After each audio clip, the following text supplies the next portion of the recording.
Hello welcome you all in my channel concept guru AK ਤੇ ਮੈਂ ਹਾਂ ਤੁਹਾਡਾ ਹੋਸਟ ਅਸ਼ਵਨੀ ਕੁਮਾਰ। ਪਿਆਰੇ ਵਿਦਿਆਰਥੀਓ, ਇਹ ਵੀਡੀਓ +2 ਪੋਲੀਟੀਕਲ ਸਾਇੰਸ ਲਈ ਹੈ ਤੇ +2 ਪੋਲੀਟੀਕਲ ਸਾਇੰਸ ਦਾ ਮਾਡਲ ਟੈਸਟ ਪੇਪਰ ਜਿਹੜਾ ਵਾ ਖਾਨਪੁਰ ਖੂਹੀ ਸਕੂਲ ਰੋਪੜ ਦੇ ਲੈਕਚਰਰ ਜੀ ਨੇ ਤਿਆਰ ਕੀਤਾ ਵਾ ਤੇ ਇਹ ਤੁਹਾਨੂੰ ਪਤਾ ਸਾਰੇ ਗਰੁੱਪਸ ਵਿੱਚ ਆਇਆ ਸੀਗਾ ਤੇ ਇਹਦਾ ਸੋਲੂਸ਼ਨ ਵੀ ਨਾਲ ਹੈ। ਆਓ ਆਪਾਂ ਇੱਕ ਵਾਰ ਇਹਦਾ ਆਨਸਰ ਫਟਾਫਟ ਵੀਡੀਓ ਦੇ ਰੂਪ ਵਿੱਚ ਕਰ ਲਈਏ। PDF ਤੇ ਤੁਹਾਨੂੰ ਸਾਰਿਆਂ ਨੂੰ ਬੱਚੇ ਮਿਲ ਗਈ ਹੈ ਤੇ ਆਓ ਆਪਾਂ ਇੱਕ ਵਾਰ ਇਹਦਾ ਵੀਡੀਓ ਰੂਪ ਵਿੱਚ ਡਿਸਕਸ ਕਰ ਲਈਏ। ਸੋ ਸਾਰੇ ਕੁਐਸਚਨ ਫਟਾਫਟ ਆਪਾਂ ਡਿਸਕਸ ਕਰ ਲੈਣੇ ਨੇ। ਪਹਿਲਾ ਪ੍ਰਸ਼ਨ ਹੈਗਾ ਪੋਲੀਟੀਕਲ ਸਿਸਟਮ ਪੁਸਤਕ ਕਿਸ ਨੇ ਲਿਖੀ? ਡੇਵਿਡ ਈਸਟਨ ਨੇ ਲਿਖੀ। ਦੂਜਾ ਪ੍ਰਸ਼ਨ ਪੰਚਸ਼ੀਲ ਸਮਝੌਤਾ ਕਦੋਂ ਹੋਇਆ? 29 ਅਪ੍ਰੈਲ 1954 ਨੂੰ ਹੋਇਆ, 1954। ਤੀਜਾ ਪ੍ਰਸ਼ਨ ਵਿਅਕਤੀਵਾਦ ਦਾ ਦੂਜਾ ਰੂਪ ਕੀ ਹੈ? ਵਿਅਕਤੀਵਾਦ ਦਾ ਦੂਜਾ ਰੂਪ ਪਰੰਪਰਾਵਾਦੀ ਉਦਾਰਵਾਦ ਹੈ। ਚੌਥਾ ਪ੍ਰਸ਼ਨ ਸੰਯੁਕਤ ਰਾਸ਼ਟਰ ਦੀ ਸਥਾਪਨਾ ਕਦੋਂ ਹੋਈ? 24 ਅਕਤੂਬਰ 1945। ਪੰਜਵਾਂ ਪ੍ਰਸ਼ਨ ਹੇਠ ਲਿਖਿਆਂ ਵਿੱਚੋਂ ਕਿਹੜੀ ਕਾਰਲ ਮਾਰਕਸ ਦੀ ਰਚਨਾ ਨਹੀਂ ਹੈ? ਸ਼ਾਸਨ ਦੀ ਪ੍ਰਕਿਰਿਆ ਪੁਸਤਕ ਕਾਰਲ ਮਾਰਕਸ ਨੇ ਨਹੀਂ ਲਿਖੀ, ਇਹੋ ਇਹਦਾ ਉੱਤਰ ਹੈ। ਬਾਕੀ ਤਿੰਨੇ ਪੁਸਤਕ ਜਿਹੜੀਆਂ ਨੇ ਕਾਰਲ ਮਾਰਕਸ ਨੇ ਲਿਖੀਆਂ। ਛੇਵਾਂ ਪ੍ਰਸ਼ਨ ਸ਼ਿਮਲਾ ਸਮਝੌਤਾ 1972 ਕਿਹੜੇ ਦੇਸ਼ਾਂ ਵਿਚਕਾਰ ਹੋਇਆ? ਭਾਰਤ ਅਤੇ ਪਾਕਿਸਤਾਨ ਵਿਚਕਾਰ ਹੋਇਆ ਸ਼ਿਮਲਾ ਸਮਝੌਤਾ। ਨੈਕਸਟ ਹੈ ਸੱਤਵਾਂ ਪ੍ਰਸ਼ਨ ਰਾਸ਼ਟਰੀ ਏਕੀਕਰਨ ਪ੍ਰੀਸ਼ਦ ਦਾ ਨਿਰਮਾਣ ਕਦੋਂ ਹੋਇਆ? 1961 ਵਿੱਚ। ਨਗਰ ਨਿਗਮ ਦੇ ਪ੍ਰਧਾਨ ਨੂੰ ਕੀ ਕਿਹਾ ਜਾਂਦਾ ਹੈ? ਮੇਅਰ। ਨੌਵਾਂ ਪ੍ਰਸ਼ਨ ਬਿਊਰੋ ਕਿਸ ਭਾਸ਼ਾ ਦਾ ਸ਼ਬਦ ਹੈ? ਫਰਾਂਸੀਸੀ। 10ਵਾਂ ਪ੍ਰਸ਼ਨ ਮਨੁੱਖੀ ਅਧਿਕਾਰ ਦਿਵਸ ਵਿਸ਼ਵ ਪੱਧਰ ਤੇ ਕਦੋਂ ਮਨਾਇਆ ਜਾਂਦਾ ਹੈ? 10 ਦਸੰਬਰ ਨੂੰ ਮਨਾਇਆ ਜਾਂਦਾ ਹੈ। 11ਵਾਂ ਪ੍ਰਸ਼ਨ ਰਾਜ ਵਿਧਾਨ ਸਭਾਵਾਂ ਦੀਆਂ ਚੋਣਾਂ ਦਾ ਪ੍ਰਬੰਧ ਕੌਣ ਕਰਦਾ ਹੈ? ਭਾਰਤੀ ਚੋਣ ਆਯੋਗ। 12ਵਾਂ ਪ੍ਰਸ਼ਨ ਹੇਠ ਲਿਖਿਆਂ ਵਿੱਚੋਂ ਕਿਹੜੀ ਵਿਸ਼ੇਸ਼ਤਾ ਸੰਸਦੀ ਸਰਕਾਰ ਦੀ ਵਿਸ਼ੇਸ਼ਤਾ ਨਹੀਂ ਹੈ? ਇਹਦਾ ਉੱਤਰ ਹੈ ਮੰਤਰੀ ਪਰਿਸ਼ਦ ਦੀ ਨਿਸ਼ਚਿਤ ਮਿਆਦ। ਤੁਹਾਨੂੰ ਪਤਾ ਸਮੂਹਕ ਜ਼ਿੰਮੇਵਾਰੀ ਵੀ ਹੈਗਾ। ਮੰਤਰੀ ਪਰਿਸ਼ਦ ਦਾ ਵਿਧਾਨ ਪਾਲਿਕਾ ਵਿੱਚ ਗੂੜਾ ਸੰਬੰਧ ਵੀ ਹੈ, ਵਿਅਕਤੀਗਤ ਜ਼ਿੰਮੇਵਾਰੀ ਦੀ ਤੇ ਕੰਟਰੋਲ ਵੀ ਹੈ। ਮੰਤਰੀ ਪਰਿਸ਼ਦ ਦੀ ਮਿਆਦ ਨਿਸ਼ਚਿਤ ਨਹੀਂ ਹੁੰਦੀ, ਸਗੋਂ ਇਹਦੀ ਮਿਆਦ ਜਿਹੜੀ ਹੈ ਲੋਕ ਸਭਾ ਦੇ ਉੱਪਰ ਮੈਜੋਰਿਟੀ ਰਹਿਣ ਤੱਕ ਹੁੰਦੀ ਹੈ। ਨੈਕਸਟ ਹੈਗਾ ਪੰਚਾਇਤੀ ਰਾਜ ਦੀ ਸਥਾਪਨਾ ਸਭ ਤੋਂ ਪਹਿਲਾਂ ਕਦੋਂ ਹੋਈ? ਪੰਚਾਇਤੀ ਰਾਜ ਦੀ ਸਥਾਪਨਾ 2 ਅਕਤੂਬਰ 1959 ਨੂੰ ਸਭ ਤੋਂ ਪਹਿਲੀ ਹੋਈ ਤੇ ਇਹ ਸਭ ਤੋਂ ਪਹਿਲੇ ਰਾਜਸਥਾਨ ਵਿੱਚ ਹੋਈ। ਨੈਕਸਟ ਹੈਗਾ 14ਵਾਂ ਪ੍ਰਸ਼ਨ ਕੱਚਾ ਮਾਲ ਮੁੜ ਦੇਣ ਦੀ ਲੂਪ ਪ੍ਰਕਿਰਿਆ ਕਿਸ ਦੁਆਰਾ ਕੀਤੀ ਗਈ? ਇਹ ਡੇਵਿਡ ਈਸਟਨ ਦੁਆਰਾ। 15ਵਾਂ ਪ੍ਰਸ਼ਨ ਸੰਯੁਕਤ ਰਾਸ਼ਟਰ ਦੀ ਸੁਰੱਖਿਆ ਪਰਿਸ਼ਦ ਦੇ ਸਥਾਈ ਮੈਂਬਰ ਕਿੰਨੇ ਹਨ? ਸਥਾਈ ਮੈਂਬਰ 5 ਨੇ, ਅਸਥਾਈ ਮੈਂਬਰ 10 ਨੇ, ਸਥਾਈ ਮੈਂਬਰ 5 ਨੇ।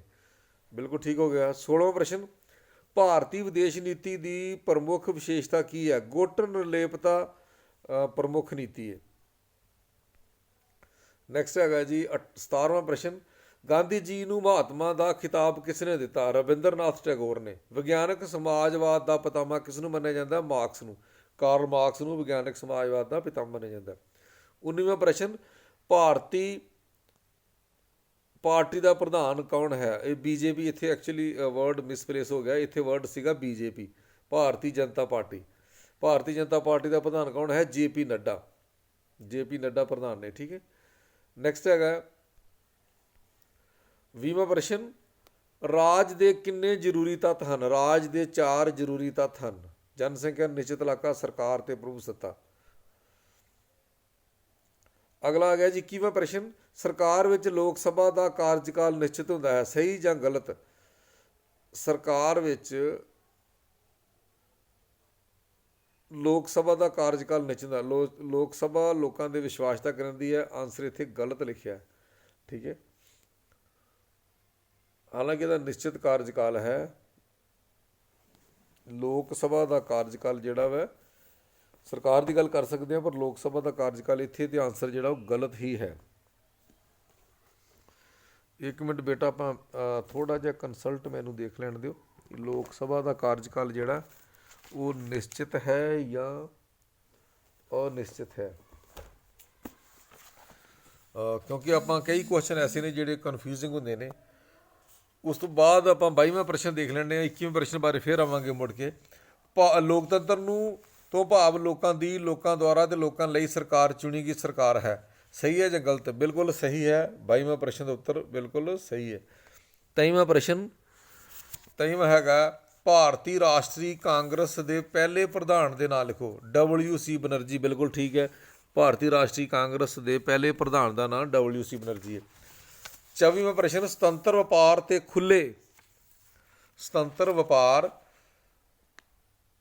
ਖੁੱਲੇ ਮੁਕਾਬਲੇ ਦੇ ਵਿਚਾਰ ਦੇ ਸਮਰਥਕ ਕੌਣ ਹਨ? ਇਹ ਪਰੰਪਰਾਵਾਦੀ ਉਦਾਰਵਾਦੀ ਨੇ। ਪੁਰਾਤਨ ਉਦਾਰਵਾਦੀ ਜਿਹੜੇ ਨੇ ਉਹ ਸੁਤੰਤਰ ਵਪਾਰ ਅਤੇ ਖੁੱਲੇ ਮੁਕਾਬਲੇ ਦੇ ਸਮਰਥਕ ਹਨ। ਨੈਕਸਟ ਹੈਗਾ 25ਵਾਂ ਪ੍ਰਸ਼ਨ, ਸੰਯੁਕਤ ਰਾਸ਼ਟਰ ਦੀ ਕਾਰਜਪਾਲਿਕਾ ਸੁਰੱਖਿਆ ਪ੍ਰੀਸ਼ਦ ਨੂੰ ਕਿਹਾ ਜਾਂਦਾ ਹੈ। ਬਿਲਕੁਲ ਸਹੀ। 26ਵਾਂ ਪ੍ਰਸ਼ਨ, ਲੋਕਤੰਤਰ ਦੀ ਰਾਹ ਵਿੱਚ ਆਉਣ ਵਾਲੀ ਕਿਸੇ ਇੱਕ ਸਮਾਜਿਕ ਰੁਕਾਵਟ ਦਾ ਨਾਂ ਲਿਖੋ। ਸੋ ਗਰੀਬੀ ਹੈ। ਲੋਕਤੰਤਰ ਰਸਤੇ ਵਿੱਚ ਆਉਣ ਵਾਲੀ ਸਭ ਤੋਂ ਵੱਡੀ ਰੁਕਾਵਟ ਕਿਹੜੀ ਹੈ? ਗਰੀਬੀ। ਨੈਕਸਟ ਹੈਗਾ ਜੀ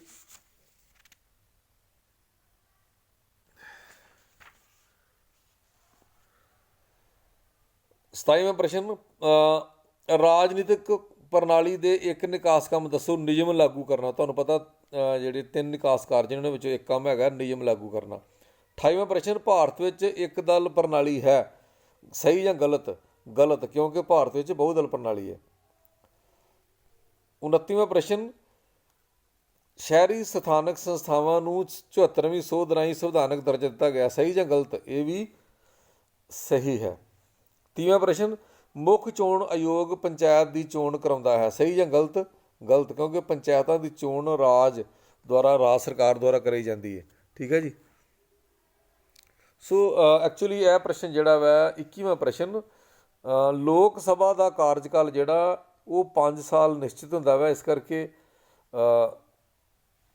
ਭਾਰਤ ਵਿੱਚ ਲੋਕ ਸਭਾ ਦਾ ਕਾਰਜਕਾਲ ਨਿਸ਼ਚਿਤ ਹੁੰਦਾ ਵਾ। ਇਹ 5 ਸਾਲ ਹੈ। ਠੀਕ ਹੈ। ਹਾਲਾਂਕਿ ਇਸ ਨੂੰ ਪਹਿਲਾਂ ਵੀ ਭੰਗ ਕੀਤਾ ਜਾ ਸਕਦਾ, ਪਰ ਇਹਦਾ ਕਾਰਜਕਾਲ, ਇਸ ਕਰਕੇ ਇਹ ਸਟੇਟਮੈਂਟ ਸਹੀ ਹੈ। 21ਵੇਂ ਪ੍ਰਸ਼ਨ ਦਾ ਉੱਤਰ ਹੈ ਸਹੀ। ਸੋ ਆਓ ਅਗਲਾ ਪ੍ਰਸ਼ਨ ਕਰੀਏ। ਅਗਲਾ ਪ੍ਰਸ਼ਨ ਹੈ 2 ਅੰਕਾਂ ਵਾਲਾ। 2 ਅੰਕਾਂ ਵਾਲੇ ਜਿਹੜੇ ਪ੍ਰਸ਼ਨ ਨੇ, ਪਹਿਲਾ ਪ੍ਰਸ਼ਨ ਹੈ ਰਾਜਨੀਤਿਕ ਪ੍ਰਣਾਲੀ ਤੋਂ ਕੀ ਭਾਵ ਹੈ? ਰਾਜਨੀਤਿਕ ਪ੍ਰਣਾਲੀ ਅਜਿਹੀ ਪ੍ਰਣਾਲੀ ਹੈ ਜਿਸ ਦੇ ਰਾਜਨੀਤਿਕ ਅਤੇ ਗੈਰ ਰਾਜਨੀਤਿਕ ਅੰਗ ਹੁੰਦੇ ਹਨ ਅਤੇ ਇੱਕ ਦੂਜੇ 'ਤੇ ਨਿਰਭਰ ਕਰਦੇ ਹਨ ਅਤੇ ਇੱਕ ਦੂਜੇ ਨੂੰ ਪ੍ਰਭਾਵਿਤ ਕਰਦੇ ਹਨ ਅਤੇ ਜੋ ਕਾਨੂੰਨੀ ਸਰੀਰਕ ਜਬਰੀ ਸ਼ਕਤੀ ਰਾਹੀਂ ਆਪਣੇ ਹੁਕਮਾਂ ਦੀ ਪਾਲਣਾ ਕਰਾਉਂਦੀ ਹੈ। ਸੋ ਇਹ ਪ੍ਰਸ਼ਨ ਹੋ ਗਿਆ ਦੂਜਾ। ਤੀਜਾ ਪ੍ਰਸ਼ਨ, ਦਬਾਓ ਸਮੂਹ ਦੇ 2 ਕੰਮ ਲਿਖੋ। 2 ਨੰਬਰ ਵਾਲੇ ਅੰਕ ਨੇ। ਮੈਂਬਰਾਂ ਦੇ ਹਿੱਤਾਂ ਦੀ ਰਾਖੀ ਕਰਨਾ। ਦਬਾਓ ਸਮੂਹ ਸਾਂਝੇ ਹਿੱਤਾਂ ਦੀ ਪੂਰਤੀ ਲਈ ਯਤਨਸ਼ੀਲ ਰਹਿੰਦੇ ਹਨ। ਦੂਜਾ, ਜਨਤਕ ਨੀਤੀਆਂ ਅਤੇ ਕਾਨੂੰਨ ਦੇ ਨਿਰਮਾਣ ਨੂੰ ਪ੍ਰਭਾਵਿਤ ਕਰਨਾ। ਅਜਿਹਾ ਦਬਾਓ ਸਮੂਹ ਨੀਤੀਆਂ ਅਤੇ ਕਾਨੂੰਨ ਨੂੰ ਆਪਣੇ ਹਿੱਤਾਂ ਦੇ ਅਨੁਕੂਲ ਬਣਾਉਂਦੀਆਂ ਹਨ। ਅਗਲਾ ਪ੍ਰਸ਼ਨ ਹੈ ਜੀ, ਚੌਥਾ ਪ੍ਰਸ਼ਨ ਹੈ, ਸੰਯੁਕਤ ਰਾਸ਼ਟਰ ਦੀਆਂ 2 ਏਜੰਸੀਆਂ ਨਾਂ ਲਿਖੋ। ਏਜੰਸੀਆਂ ਨੇ ਵਿਸ਼ਵ ਵਪਾਰ ਸੰਗਠਨ WTO, ਵਿਸ਼ਵ ਮਜ਼ਦੂਰ ਸੰਘ WHO, ਵਰਲਡ ਹੈਲਥ ਆਰਗੇਨਾਈਜੇਸ਼ਨ। 5ਵਾਂ ਪ੍ਰਸ਼ਨ ਹੈ, ਉਦਾਰਵਾਦ ਦੇ ਮੁੱਖ ਰੂਪ ਲਿਖੋ। ਪਰੰਪਰਾਵਾਦੀ ਉਦਾਰਵਾਦ ਜਾਂ ਨਕਾਰਾਤਮਕ ਉਦਾਰਵਾਦ, ਸਮਕਾਲੀ ਜਾਂ ਸਕਾਰਾਤਮਕ ਉਦਾਰਵਾਦ ਅਤੇ ਨਵ ਉਦਾਰਵਾਦ। ਇਹ 3 ਅੱਜ ਕੱਲ੍ਹ ਰੂਪ ਨੇ ਉਦਾਰਵਾਦ ਦੇ ਬੱਚਿਓ। 6ਵਾਂ ਪ੍ਰਸ਼ਨ ਹੈਗਾ, ਰਾਸ਼ਟਰੀ ਏਕੀਕਰਨ ਦੇ ਰਸਤੇ ਵਿੱਚ ਆਉਣ ਵਾਲੀਆਂ 2 ਰੁਕਾਵਟਾਂ ਦੱਸੋ। ਗਰੀਬੀ ਹੈ ਇੱਕ। ਗਰੀਬਾਂ ਲਈ ਰਾਸ਼ਟਰੀ ਏਕੀਕਰਨ ਦਾ ਕੋਈ ਮਹੱਤਵ ਨਹੀਂ ਹੈ। ਦੂਜੀ ਰੁਕਾਵਟ ਹੈ ਬੇਰੁਜ਼ਗਾਰੀ। ਬੇਰੁਜ਼ਗਾਰ ਰਾਸ਼ਟਰੀ ਏਕੀਕਰਨ ਦੀ ਭਾਵਨਾ ਦੀ ਬਜਾਏ ਰੁਜ਼ਗਾਰ ਮਿਲਣ ਬਾਰੇ ਸੋਚਦਾ ਰਹਿੰਦਾ। 7ਵਾਂ ਪ੍ਰਸ਼ਨ ਹੈ, ਛਾਉਣੀ ਬੋਰਡ ਕੀ ਹੁੰਦਾ? ਸੈਨਿਕ ਖੇਤਰਾਂ ਦੇ ਪ੍ਰਬੰਧ ਲਈ ਛਾਉਣੀ ਬੋਰਡ ਹੁੰਦੇ ਹਨ। ਇਹ ਰੱਖਿਆ ਮੰਤਰਾਲੇ ਅਧੀਨ ਹੁੰਦੇ ਹਨ। ਬੋਰਡ ਦਾ ਸਭਾਪਤੀ ਸੈਨਿਕ ਅਧਿਕਾਰੀ ਹੁੰਦਾ ਹੈ ਅਤੇ ਇਸ ਦਾ ਪ੍ਰਬੰਧ ਸੈਨਿਕ ਨਿਯਮਾਂ ਅਨੁਸਾਰ ਚਲਾਇਆ ਜਾਂਦਾ। ਨੈਕਸਟ ਹੈਗਾ ਜੀ ਭਾਗ ਈ, ਜਿਹੜਾ ਈਡੀ ਭਾਗ ਹੈ, ਉਹਦੇ ਕੋਈ 4 ਪ੍ਰਸ਼ਨ ਕਰਨੇ ਨੇ। ਤੁਹਾਨੂੰ ਪਤਾ ਬੱਚਿਓ ਇਹ 4-4 ਨੰਬਰ ਦੇ ਕੁਐਸਚਨ ਨੇ। ਕੁੱਲ 6 ਪ੍ਰਸ਼ਨ ਆਉਂਦੇ ਆ, 4 ਆਪਾਂ ਕਰਨੇ ਹੁੰਦੇ ਨੇ ਅਤੇ 16 ਨੰਬਰ ਦਾ ਆਉਂਦਾ ਹੈ। ਸੋ ਰਾਜਨੀਤਿਕ ਕਾਰਜਪਾਲਿਕਾ ਅਤੇ ਸਥਾਈ ਕਾਰਜਪਾਲਿਕਾ ਦੇ ਵਿੱਚ ਅੰਤਰ ਦੱਸਣਾ ਵਾ। ਸਥਾਈ ਕਾਰਜਪਾਲਿਕਾ, ਸੋ ਇੱਧਰ ਰਾਜਨੀਤਿਕ ਕਾਰਜਪਾਲਿਕਾ, ਇੱਧਰ ਸਥਾਈ ਕਾਰਜਪਾਲਿਕਾ। ਇਹਨਾਂ ਦੀ ਨਿਯੁਕਤੀ ਪ੍ਰਤੱਖ ਜਾਂ ਅਪ੍ਰਤੱਖ ਵਿਧੀ ਦੁਆਰਾ ਲੋਕਾਂ ਦੁਆਰਾ ਕੀਤੀ ਜਾਂਦੀ ਹੈ। ਸਥਾਈ ਕਾਰਜਪਾਲਿਕਾ ਇਹ ਯੋਗਤਾ ਜਾਂ ਮੈਰਿਟ ਦੇ ਆਧਾਰ 'ਤੇ ਚੁਣੇ ਜਾਂਦੇ ਨੇ। ਦੂਜਾ ਆ ਗਿਆ, ਇਹਨਾਂ ਦਾ ਕਾਰਜਕਾਲ ਨਿਸ਼ਚਿਤ ਨਹੀਂ ਹੁੰਦਾ। ਇੱਧਰੋਂ ਆ ਗਿਆ ਜੀ, ਇਹਨਾਂ ਦਾ ਕਾਰਜਕਾਲ ਨਿਸ਼ਚਿਤ ਹੁੰਦਾ ਵਾ। ਰਾਜਨੀਤਿਕ ਕਾਰਜਪਾਲਿਕਾ ਇਹਨਾਂ ਦਾ ਮੁੱਖ ਕੰਮ ਨੀਤੀਆਂ ਨਿਰਮਾਣ ਕਰਨਾ, ਜਦੋਂ ਕਿ ਸਥਾਈ ਕਾਰਜਪਾਲਿਕਾ ਦਾ ਇਹ ਨੀਤੀਆਂ ਨੂੰ ਲਾਗੂ ਕਰਨ ਦਾ ਕੰਮ ਕਰਦੇ ਨੇ। ਚੌਥਾ ਹੈ ਜੀ, ਰਾਜਨੀਤਿਕ ਕੰਮ ਕੀ ਹੈ? ਰਾਜਨੀਤਿਕ ਕਾਰਜਪਾਲਿਕਾ ਕੀ ਕਰਦੀ ਹੈ? ਇਹ ਲੋਕਾਂ ਪ੍ਰਤੀ ਉੱਤਰਦਾਇਕ ਹਨ। ਇੱਧਰ ਜੀ ਸਥਾਈ ਕਾਰਜਪਾਲਿਕਾ ਸਰਕਾਰ ਪ੍ਰਤੀ ਜ਼ਿੰਮੇਵਾਰ ਹੁੰਦੇ ਨੇ। 5ਵਾਂ ਜੀ, ਰਾਜਨੀਤਿਕ ਕਾਰਜਪਾਲਿਕਾ ਕੋਲ ਆਪਣੇ ਆਪਣੇ ਵਿਭਾਗ ਹੁੰਦੇ ਹਨ। ਅਤੇ ਸਥਾਈ ਕਾਰਜਪਾਲਿਕਾ ਇਹ ਉਹਨਾਂ ਵਿਭਾਗਾਂ ਦੇ ਸੇਵਕ ਹੁੰਦੇ ਹਨ, ਭਾਵ ਵਿਭਾਗਾਂ ਦਾ ਸਾਰਾ ਕੰਮ ਸਥਾਈ ਕਾਰਜਪਾਲਿਕਾ ਕਰਦੀ ਹੈ। ਅਗਲਾ ਪ੍ਰਸ਼ਨ ਹੈ ਜੀ 9ਵਾਂ ਪ੍ਰਸ਼ਨ, ਮਾਰਕਸ ਦੇ ਮੁੱਖ ਸਿਧਾਂਤ ਦੱਸੋ ਜੀ। ਭੌਤਿਕ ਦਵੰਦਵਾਦ ਦੇ ਵਿੱਚ ਵਿਸ਼ਵਾਸ। ਦਵੰਦਵਾਦ ਦਾ ਅਰਥ ਹੈ ਵਾਦ ਵਿਵਾਦ। ਭੌਤਿਕ ਦਵੰਦ ਦਾ ਵਾਦ ਭਾਵ ਵਾਦ ਅਤੇ ਪ੍ਰਤੀਵਾਦ ਵਿੱਚ ਲਗਾਤਾਰ ਸੰਘਰਸ਼ ਚੱਲਦਾ ਰਹਿੰਦਾ, ਜਿਸ ਨਾਲ ਸੰਵਾਦ, ਤੀਜੀ ਚੀਜ਼ ਆ ਗਈ, ਸੰਵਾਦ ਦਾ ਜਨਮ ਹੁੰਦਾ ਅਤੇ ਥੋੜ੍ਹੇ ਸਮੇਂ ਬਾਅਦ ਇਹ ਸੰਵਾਦ ਫਿਰ ਵਾਦ ਦਾ ਰੂਪ ਧਾਰਨ ਕਰ ਲੈਂਦਾ। ਇਸ ਤਰ੍ਹਾਂ ਇਹ ਪ੍ਰਕਿਰਿਆ ਨਿਰੰਤਰ ਚੱਲਦੀ ਰਹਿੰਦੀ ਹੈ ਅਤੇ ਇਸ ਵਿਰੋਧ ਦੇ ਘੋਲ ਨੂੰ ਹੀ ਭੌਤਿਕ ਦਵੰਦਵਾਦ ਕਿਹਾ ਜਾਂਦਾ। ਨੈਕਸਟ ਹੈਗਾ ਦੂਜਾ ਸਿਧਾਂਤ ਹੈਗਾ ਇਤਿਹਾਸ ਦੀ ਭੌਤਿਕਵਾਦੀ ਵਿਆਖਿਆ। ਮਾਰਕਸ ਅਨੁਸਾਰ ਸਾਰਾ ਸਮਾਜਿਕ ਢਾਂਚਾ ਉਸ ਸਮੇਂ ਦੀ ਆਰਥਿਕ ਢਾਂਚੇ ਅਨੁਸਾਰ ਬਲਦਾ ਹੈ। ਮਾਰਕਸ ਅਨੁਸਾਰ ਹਰ ਸਮੇਂ ਵਿੱਚ ਹੋਣ ਵਾਲੀਆਂ ਇਤਿਹਾਸਕ ਘਟਨਾਵਾਂ ਦੀ ਵਿਆਖਿਆ ਉਸ ਸਮੇਂ ਦੀ ਭੌਤਿਕ ਸਥਿਤੀ ਦੀ ਨੂੰ ਮੁੱਖ ਰੱਖ ਕੇ ਕੀਤੀ ਜਾਂਦੀ ਹੈ। ਤੀਜਾ ਵਾਧੂ ਮੁੱਲ ਦਾ ਸਿਧਾਂਤ। ਮਜ਼ਦੂਰਾਂ ਦੀ ਮਜ਼ਦੂਰੀ ਅਤੇ ਉਸ ਦੁਆਰਾ ਪੈਦਾ ਕੀਤੀ ਵਸਤੂ ਦੇ ਵੇਚ ਮੁੱਲ ਵਿੱਚ ਜੋ ਅੰਤਰ ਹੁੰਦਾ ਉਸ ਨੂੰ ਮਾਰਕਸ ਵਾਧੂ ਮੁੱਲ ਮੰਨਦਾ ਹੈ, ਜੋ ਕਿ ਮਜ਼ਦੂਰ ਨੂੰ ਮਿਲਣਾ ਚਾਹੀਦਾ, ਨਾ ਕਿ ਪੂੰਜੀਪਤੀ ਨੂੰ। ਚੌਥਾ ਜਿਹੜਾ ਪੁਆਇੰਟ ਹੈ ਸਿਧਾਂਤ ਹੈ ਉਹ ਹੈਗਾ ਵਰਗ ਸੰਘਰਸ਼। ਸੋ ਮਾਰਕਸ ਅਨੁਸਾਰ ਆਰੰਭ ਤੋਂ ਸਮਾਜ ਦੋ ਵਿਰੋਧੀ ਵਰਗਾਂ ਵਿੱਚ ਵੰਡਿਆ ਹੋਇਆ, ਜਿਨ੍ਹਾਂ ਵਿੱਚ ਲਗਾਤਾਰ ਸੰਘਰਸ਼ ਚੱਲਦਾ ਰਹਿੰਦਾ। ਅਮੀਰ ਵਰਗ ਹਮੇਸ਼ਾ ਗਰੀਬ ਵਰਗ ਦਾ ਸ਼ੋਸ਼ਣ ਕਰਦਾ। ਪੰਜਵਾਂ ਹੈ ਵਰਗ ਰਹਿਤ ਅਤੇ ਰਾਜ ਰਹਿਤ ਸਮਾਜ। ਰਾਜ ਰਹਿਤ ਸਮਾਜ। ਸੋ ਮਾਰਕਸ ਅਨੁਸਾਰ ਸ਼ੋਸ਼ਣ ਕਾਰਨ ਸਮਾਜਿਕ ਕ੍ਰਾਂਤੀ ਰਾਹੀਂ ਮਜ਼ਦੂਰ ਵਰਗ ਦੀ ਤਾਨਾਸ਼ਾਹੀ ਇੱਕ ਦਿਨ ਵਰਗ ਰਹਿਤ ਅਤੇ ਰਾਜ ਰਹਿਤ ਸਮਾਜ ਦੀ ਸਥਾਪਨਾ ਹੋਵੇਗੀ। ਨੈਕਸਟ ਹੈਗੇ ਜੀ ਕੁਐਸਚਨ ਨੰਬਰ 10, ਭਾਰਤੀ ਲੋਕਤੰਤਰ ਦੀਆਂ 4 ਸਮੱਸਿਆਵਾਂ 'ਤੇ ਨੋਟ ਲਿਖੋ। ਸੋ ਭਾਰਤੀ ਲੋਕਤੰਤਰ ਦੀਆਂ ਜਿਹੜੀਆਂ 4 ਸਮੱਸਿਆਵਾਂ ਨੇ, ਲੋਕਤੰਤਰ ਹੈ ਗਰੀਬੀ, ਅਨਪੜ੍ਹਤਾ, ਜਾਤੀਵਾਦ, ਖੇਤਰਵਾਦ ਹੈ। ਲੋਕਤੰਤਰ ਤੋਂ ਭਾਵ ਲੋਕਾਂ ਲਈ ਅਤੇ ਲੋਕਾਂ ਦੁਆਰਾ ਚੁਣੀ ਗਈ ਸਰਕਾਰ। ਭਾਰਤੀ ਲੋਕਤੰਤਰ ਦੀਆਂ ਮੁੱਖ ਸਮੱਸਿਆਵਾਂ ਹੇਠ ਲਿਖੀਆਂ ਹਨ। ਸੋ ਪਹਿਲੀ ਸਮੱਸਿਆ ਜਿਹੜੀ ਹੈ ਗਰੀਬੀ ਹੈ। ਗਰੀਬੀ ਲੋਕਤੰਤਰ ਦੇ ਰਸਤੇ 'ਚ ਵੱਡੀ ਰੁਕਾਵਟ ਹੈ। ਗਰੀਬ ਵਿਅਕਤੀ ਲਾਲਚ ਆ ਜਾਂਦਾ, ਆਪਣੀ ਵੋਟ ਦਾ ਪ੍ਰਯੋਗ ਸਹੀ ਨਹੀਂ ਕਰ ਪਾਉਂਦਾ ਅਤੇ ਗਰੀਬ ਵਿਅਕਤੀ ਚੋਣ ਲੜ ਨਹੀਂ ਸਕਦਾ। ਅਨਪੜ੍ਹਤਾ, ਅਨਪੜ੍ਹ ਵਿਅਕਤੀ ਨੂੰ ਗੁੰਮਰਾਹ ਕਰਨਾ ਆਸਾਨ ਹੈ। ਅਨਪੜ੍ਹ ਵਿਅਕਤੀ ਨੂੰ ਸਮਝ ਤੋਂ ਬਾਹਰ ਹੈ ਰਾਜਨੀਤੀ।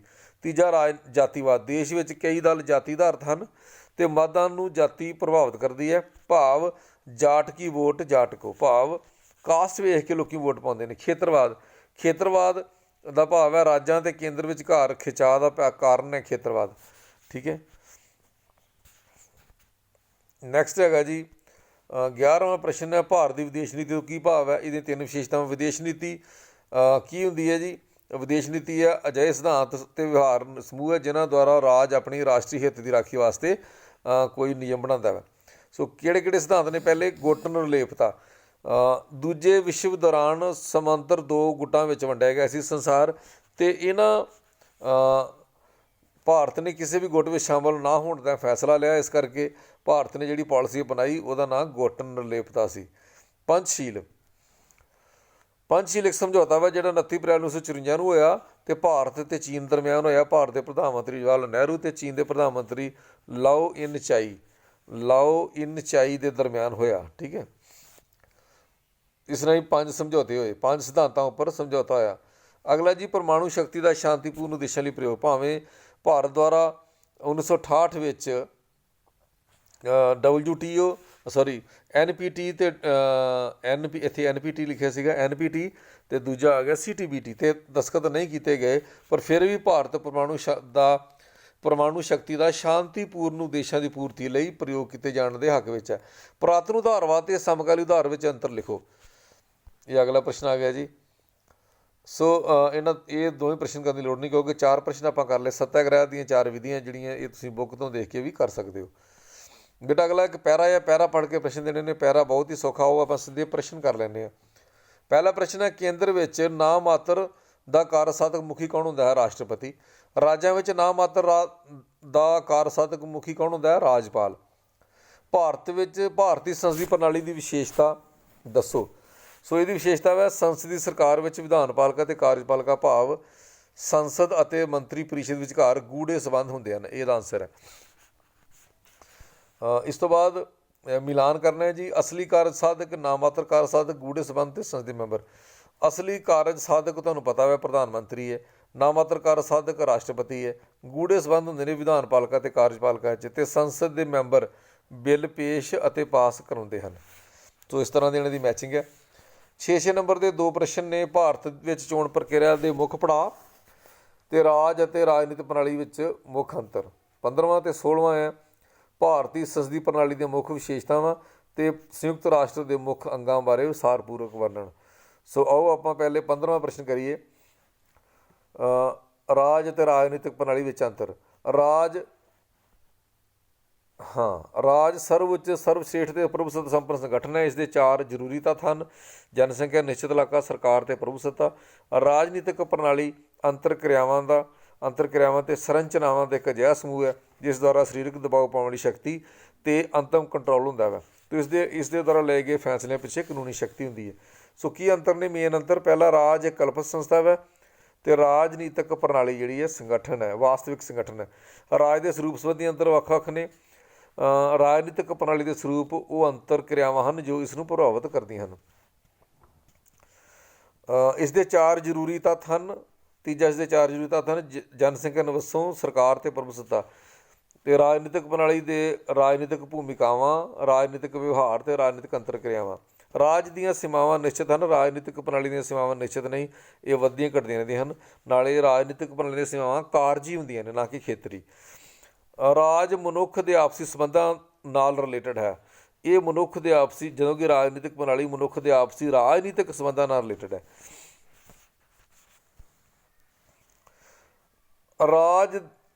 ਰਾਜ ਦੇ ਕੰਮ ਵਿਅਕਤੀ ਦੇ ਜੀਵਨ ਲਈ ਕਲਿਆਣਕਾਰੀ ਕੰਮ ਕਰਨਾ ਹੈ, ਰਾਜ ਦਾ ਕੰਮ ਹੈ।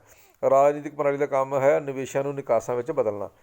7ਵਾਂ, ਰਾਜ ਦੇ ਵੱਖ-ਵੱਖ ਭਾਗਾਂ ਵਿੱਚ ਆਪਸੀ ਨਿਰਭਰਤਾ ਨਹੀਂ ਹੁੰਦੀ, ਜਦੋਂ ਕਿ ਰਾਜਨੀਤਿਕ ਪ੍ਰਣਾਲੀ ਵਿੱਚ ਅੰਤਰ ਨਿਰਭਰਤਾ ਹੁੰਦੀ ਹੈ। ਰਾਜ ਕੋਲ ਪ੍ਰਭੂਸੱਤਾ ਹੁੰਦੀ ਹੈ, ਇਸ ਕੋਲ ਸਰੀਰਕ ਦਬਾਅ, ਸਰੀਰਕ ਜ਼ਬਰ ਸ਼ਕਤੀ ਹੁੰਦੀ ਹੈ। ਨੈਕਸਟ ਹੈਗਾ ਜੀ, ਅਗਲਾ ਪੁਆਇੰਟ ਹੈ, ਰਾਜ ਅਪਰਿਵਰਤਨਸ਼ੀਲ ਹੈ, ਰਾਜਨੀਤਿਕ ਪ੍ਰਣਾਲੀ ਪਰਿਵਰਤਨਸ਼ੀਲ ਹੈ।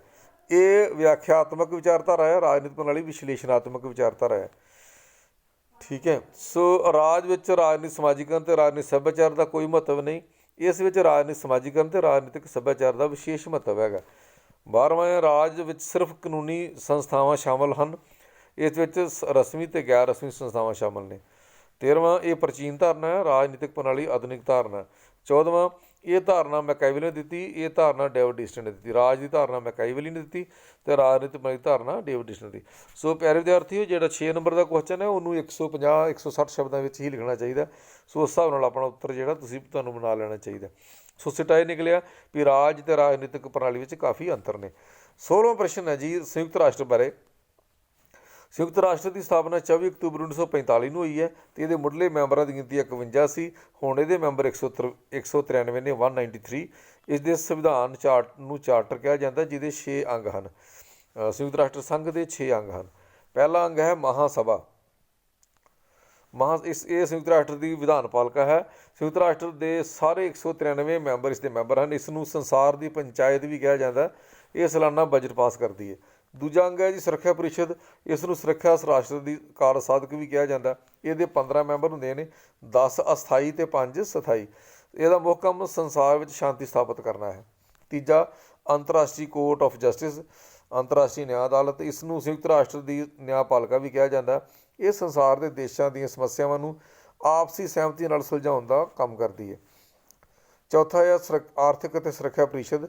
ਇਸ ਦੇ 54 ਮੈਂਬਰ ਹਨ ਅਤੇ ਇਹ 3 ਸਾਲ ਲਈ ਚੁਣੇ ਜਾਂਦੇ ਹਨ ਅਤੇ ਇਹ ਸੰਸਾਰ ਦੀਆਂ ਸਮੱਸਿਆਵਾਂ ਨੂੰ ਹੱਲ ਕਰਨ ਦੀ ਕੋਸ਼ਿਸ਼ ਕਰਦੀ ਹੈ। ਪੰਜਵਾਂ, ਮਾਨਤੀ ਪ੍ਰੀਸ਼ਦ ਹੈ। ਇਸ ਦੇ ਮੈਂਬਰਾਂ ਦੀ ਗਿਣਤੀ ਨਿਸ਼ਚਿਤ ਨਹੀਂ। ਇਹ ਅੰਗ ਪਿਛੜੇ ਹੋਏ ਸਵੈ ਸ਼ਾਸਨ ਰਹਿਤ ਖੇਤਰਾਂ ਦੀ ਦੇਖਭਾਲ ਕਰਦੀ ਹੈ ਅਤੇ ਉਹਦਾ ਵਿਕਾਸ ਕਰਦੀ ਹੈ। ਨੈਕਸਟ ਹੈਗਾ ਸਕੱਤਰੇਤ। ਸੋ ਇਸ ਦਾ ਇੱਕ ਜਨਰਲ ਸਕੱਤਰ ਮੁਖੀ ਹੁੰਦਾ ਹੈ ਅਤੇ 9 ਸਹਾਇਕ ਸਕੱਤਰ ਹੁੰਦੇ ਹਨ। ਇਹ ਪ੍ਰਬੰਧਕੀ ਅੰਗ ਹੈ ਜੋ ਸਾਰੇ ਫੈਸਲੇ ਕਰਦਾ ਹੈ। ਸਿੱਟਾ ਕੀ ਨਿਕਲਦਾ? ਸਿੱਟਾ ਇਹ ਨਿਕਲਦਾ ਕਿ ਸੰਯੁਕਤ ਰਾਸ਼ਟਰ ਦੇ ਮੁੱਖ ਕੰਮ ਸ਼ਾਂਤੀ ਸਥਾਪਿਤ ਕਰਨਾ ਅਤੇ ਸੁਰੱਖਿਆ ਸਥਾਪਿਤ ਕਰਨਾ ਹੈ। ਇਸ ਦੇ 6 ਅੰਗ ਹਨ ਅਤੇ ਸੰਯੁਕਤ ਰਾਸ਼ਟਰ ਅੰਤਰਰਾਸ਼ਟਰੀ ਪੱਧਰ 'ਤੇ ਕੰਮ ਕਰਦੀ ਹੈ। ਮਮਤਾ ਮੈਮ ਨੇ, ਪੋਲੀਟੀਕਲ ਸਾਇੰਸ ਲੈਕਚਰਰ, ਉਹਨਾਂ ਤਿਆਰ ਕੀਤਾ ਪੇਪਰ, ਬਹੁਤ ਹੀ ਵਧੀਆ ਸੀਗਾ। ਸੋ ਪਿਆਰੇ ਵਿਦਿਆਰਥੀਓ, ਤੁਹਾਨੂੰ ਇਹਦੀ ਵੀਡੀਓ ਬਣਾ ਕੇ ਦੇਣ ਦਾ ਅਰਥ ਇਹੀ ਸੀਗਾ ਵੀ ਤੁਸੀਂ ਇਸ ਨੂੰ ਦੁਬਾਰਾ ਇੱਕ ਵਾਰ ਰੀਡ ਕਰ ਲਓ, ਸਟੱਡੀ ਕਰ ਲਓ ਅਤੇ ਬਹੁਤ ਇੰਪੋਰਟੈਂਟ ਹੈ ਫਾਈਨਲ ਐਗਜ਼ਾਮ ਵਿੱਚ ਵਾਸਤੇ ਵੀ ਅਤੇ ਪ੍ਰੀ ਬੋਰਡ ਵਾਸਤੇ ਵੀ।